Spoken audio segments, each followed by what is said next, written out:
You may have noticed that some of the stories that we've been producing from home during this lockdown have contained more still imagery and less video than usual. We're just working with what's available.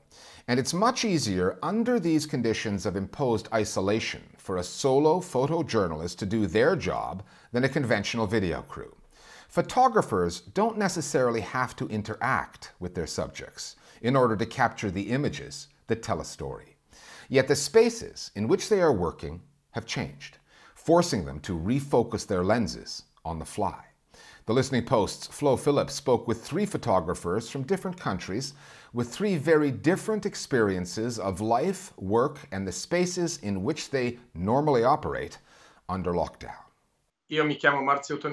My name is Marzio Toniolo.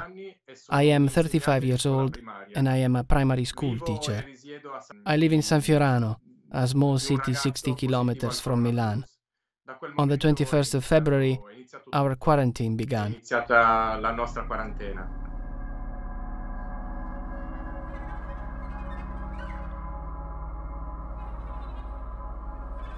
Marzio, you're a teacher, not a professional photographer.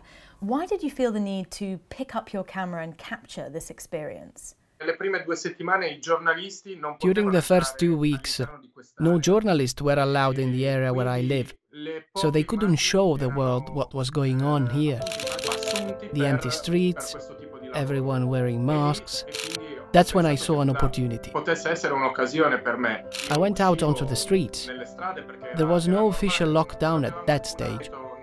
All we had been told was to stay away from others. And so I decided to photograph this distance that had been created between people. Like the people lined up outside the pharmacy that were keeping their distance from one another. They almost seemed to have been put there like extras in a movie. Since then, my approach has undoubtedly become more personal. It's not just more personal, Marzio. You've chosen to show the world a very intimate portrait of your family life. Why did you decide to document such private moments? I wanted to focus on the normality of it all. What was going on at home day in, day out. Not just me, but my wife, my daughter, and my elderly grandparents. So many images come to my mind, mostly of my wife with my daughter. I like the idea of pausing to look at a single image because it's not just a snapshot. It doesn't capture that second, but so much more of what was going on in that moment. Then there are my grandparents. My grandfather has senile dementia, so there is a problem within a problem. And this created a very particular dynamic which I wanted to photograph. So I think everyone can identify in some way with my family's situation. Millions of people are now in some form of lockdown all over the world. Do you see your photos as some sort of shared experience? Yes, absolutely. Those who hadn't yet experienced the lockdown and were preparing for it found my pictures reassuring, because they weren't all scenes of panic or sadness or anxiety. Many of them showed things as absolutely normal and positive. I think photography has helped many people, still helping people right now. In the end, there is a bond that unites us in all this. And this thing is very, very beautiful. It's like being part of one huge community. My name is Phil Penman. I'm a photographer based in New York City. I've been here for about 20 years now, originally from the United Kingdom. Primarily a news photographer and street photographer. And we've been in lockdown here for about 3 to 4 weeks now.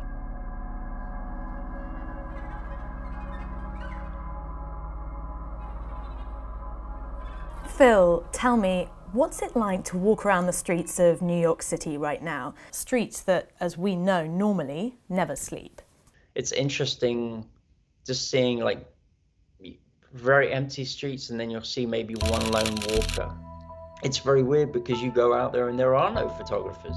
So I wanted to try to capture the emptiness of the city. I was walking around Broadway. You're used to just seeing tens of thousands of people all over the place. You know, I have this shot of Chicago, the sign for the Broadway show, and just a lone woman walking underneath it with her mask on. Another shot that to me was kind of very telling was, you know, I'm on 42nd Street, right by Grand Central Station, and all of a sudden I just see this lone rat running through this corridor.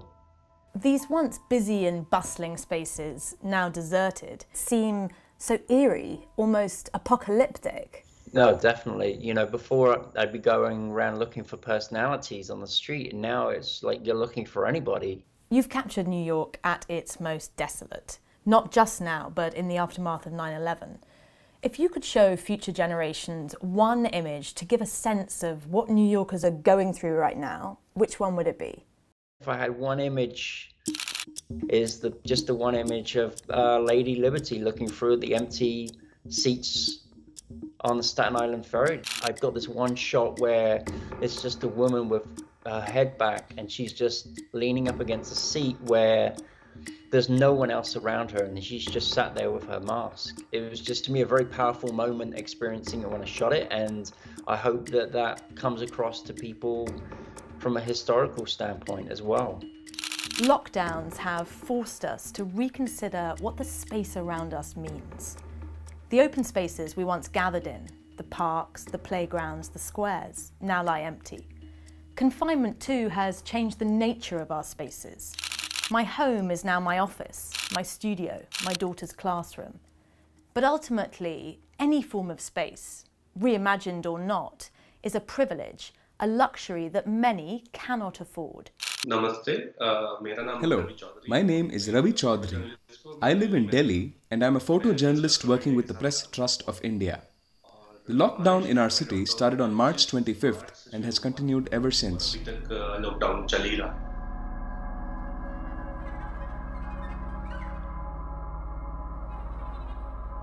Ravi, hi.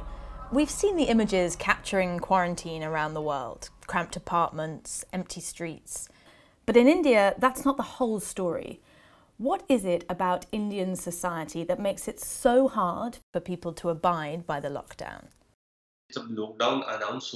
When the lockdown was first announced, there was a brief period of chaos. Daily wage earners and workers live in very crowded dwellings with barely any space to stretch their legs. If one of them contracts the coronavirus, it's inevitable others will get infected too because they cannot quarantine themselves. Affording more space is beyond their means, so they believed it was better to return to their native villages. I saw people leaving in their thousands. There were endless streams of them walking down the road. We have heard of such scenes at the time of India's partition. Millions of people had migrated in a similar fashion, leaving behind their homes and villages. 70 years later, we are seeing similar scenes of mass migration, only this time triggered by an epidemic. And there's such a powerful theme here. At a time when the government is ordering people to stay in their homes, for the people in your photographs, home has never seemed further away. There's a photo with "Home Sweet Home" written on a billboard, an advert on the highway for a housing company that builds high-rise apartment blocks. That message in large letters, "Home Sweet Home," contrasted sharply with the reality of the desperate laborers in the foreground heading back to their homes hundreds of kilometers away, not sure whether they would make it. Capturing these scenes must have had an impact on you. Which one of your images do you think best encapsulates this experience and would stand the test of time? I followed this little girl who was carrying a large bag on her head after spotting her in the crowd, and I asked her where she was headed. Her village was about 400 kilometers away, and I thought to myself, how is this little girl with such a heavy burden going to make it all the way back to her village? If you look closely at the photo, you can see the pain in her eyes. Sometimes all you need is one single photo to understand the whole story.